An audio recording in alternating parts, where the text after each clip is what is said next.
This psalm is a psalm that we call a Jaleth Shahar, which means that the dawn of the morning, or the daybreak, so to speak, just before daybreak. So there are several different ideas in terms of why this psalm has been titled like that. One of which stands to reason, and that is that David perhaps wrote this particular psalm early in the morning. I was thinking about that because, there are a lot of things that people talk about in terms of what happens in the night. We've heard stories about nighttime. Nighttime oftentimes can be dangerous depending on where you are because your visibility is low.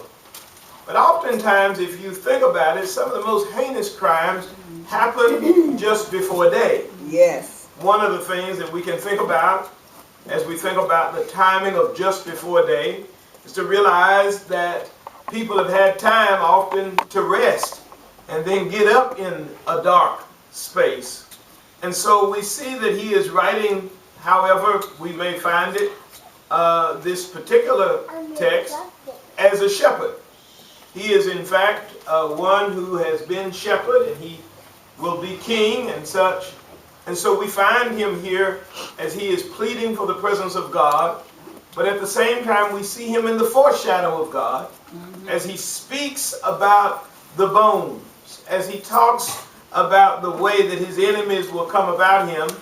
For those of us who understand what happens in the life of Christ, we can realize that the writer, David, is giving us some words that seem almost eerie if you think about the work that Christ has done upon the cross of Calvary. And so here in this text, we find David talking about his life and pleading for the presence of God. I don't know about you, but I believe that all of us need God's presence. Amen. I believe that as we think about the things that are going on in the world today, and all of the different happenings around us, we need God more than ever. Yes. This morning, for just a moment, let's think about how to deal with dogs, cats, and other creatures. Dogs, cats, and other creatures. Here in the text, one of the things that he says, if you notice there in verse 16, is he says that the dogs have compassed me. In other words, the dogs are all around me.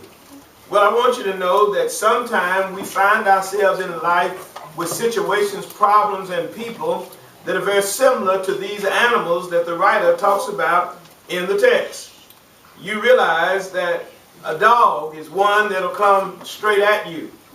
A dog does not generally have the sense or aptitude to hide, but a dog is one that comes at you. A wolf does not hide and wait for you. A wolf just happens to be in your proximity and will tear you apart. Well, one of the things that we need to realize when we are up against these different creatures, we need to realize that our lives come with different kinds of situations. You have problems that come right at you. They look you in your face and they're ready to tear you up. There you go. But then you realize he says there in verse 20 and 21, he says that not only will the dog come, he says the lion will come against you. You've got to realize a lion is a little bit different than a dog. A dog comes straight at you, but a lion often hides in the weeds. A cat will hide and wait on you. A cat will, as they say, pounce on you. He waits for you. And I know that some of us may realize that there are those situations in your life that are just hiding and waiting on you. They're silent situations. They're things sometimes the doctor says if it goes untreated will get you later on. You see, there are some situations that come straight at you.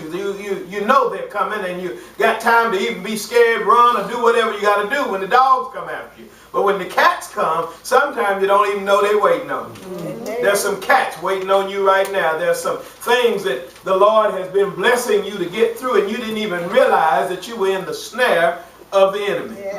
Then he also says there in verse 21 that not only is it the lions, the dogs, the lions, he says, but also the unicorn. You know, a unicorn is a mythological creature. We've never seen one of those before. And you see them on TV. You might have saw them on Starbright on the cartoon and all of that, but you never seen a unicorn in real life. And so the fact is, a unicorn is a mythological kind of creature.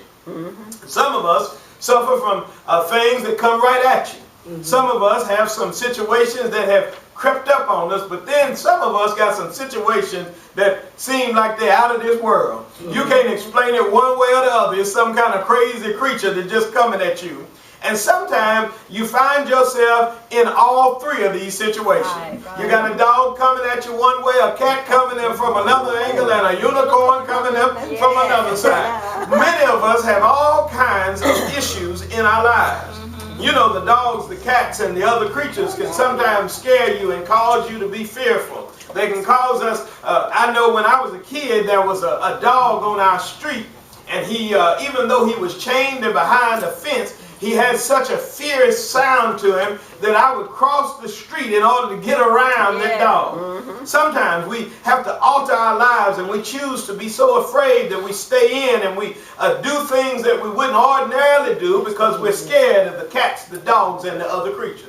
Sometimes we feel like we've got to have some type of weapon with us. I've seen folk walking through the neighborhood with sticks and mace and all kinds of things because we're scared of the dogs, the cats, and the other creatures. Amen. Let me tell you, sometimes in the church we come to God like we really trust God, but do we really trust God? Are we scared of all of the situations, the problems, and the things that come in our lives? Some of us scared of the things that you see coming at you. Others are scared of the things that are hidden. And some are scared of the things that seem mythological. One of the things that you need to do in order to deal with these problems is, number one, in verse 15, he tells us he realizes that his strength is dried up. He said, not only is my strength dried up, he said, even my pot. I don't have anything to drink or to eat. My life is just shriveled up. I'm thirsty. I'm in a bad state. One thing that we need to do is we need to, number one, know your condition. Yes. Because the fact is, when we don't know the condition, we'll find ourselves falling into traps every time. But when you know your condition and know your limitation, then you realize that you need some help. Some of us walk through life and we don't realize that we need some help. You're sitting down scared, lying in a closet because you think something's going to get you, when you don't realize that you can get some help if you want it. You've got to realize that you've got some situations. You've got to realize when you've gotten weak. You've got to realize when you're afraid of things. You've got to begin to assess your situation and realize that you need some help. And so once we realize we need some help, we can look to verse 20. And what verse 20 says is, it says, deliver my soul from the sword, my darling, from the power of the dog. What you need to know is your condition, but then you need to know that God delivers. Amen. There's some folk in here that may not realize it, but God delivers. Some of us, we use our telephone, call up, or we use our computer and we go on the internet, and the only thing that we ask delivery for is our pizza. We want to deliver pizza with pepperoni and all of that on it. But let me tell you that before you call the pizza man, you better call God. God delivers. Aren't you glad that he delivers? The wonderful part about delivery is that means that there is some transportation available. Have you ever needed to see something new, do something new, be in another location? Don't you know that God is a relocator? He can take you from one spot and take you to another spot. I heard the songwriter say, if you just take one step, God will take two steps. But you know, that's just a song. I'm here to tell you that God will make all the steps as long as you call on him. You need to realize that you need God, and when we realize we need God, then we can appreciate the fact that he will transport us from one location to another. But you know, just being transported is not enough.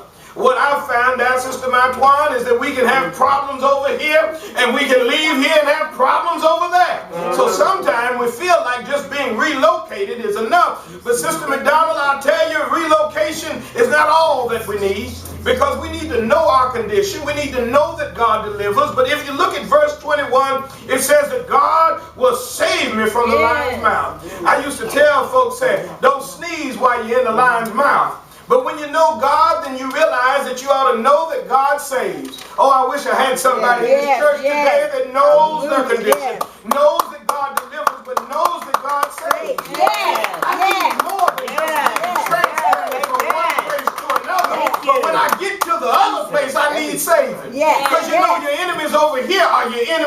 there. Yes. But the fact is, when God saves you, you don't have to worry anymore. No. When God saves you, it doesn't matter what your location might be. When God saves you, when He Yes. protects you and puts His hand around you. Yes. Somebody Yes. said, don't sneeze while your head's in a lion's mouth, but as long as God is there, I can sneeze all day Yes. because God Yes. has blessed me.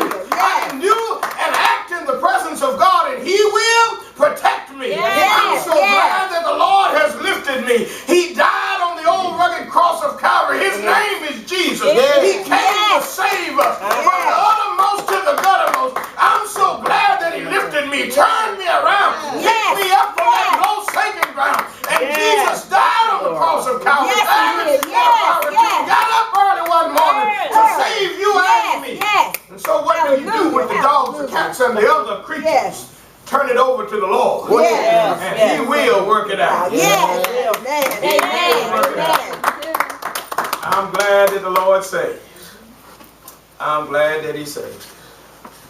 Dealing with the dogs, the cats, and the other creatures. Know your condition. Know God delivers. And then know that He saves. Yes. Yes. There might be one here today. You got problems coming at you. You got other problems hiding, waiting on you. Yes, Lord. You got some problems that don't nobody even know what them problems is. Mythological creatures. Yes. So today you say, Lord, I need you. Yes. Let me tell you, the Lord is available to you today.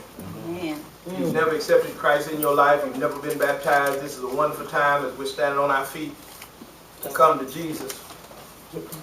What a fellowship. What a joy. There might be one. Won't you come today? Won't you come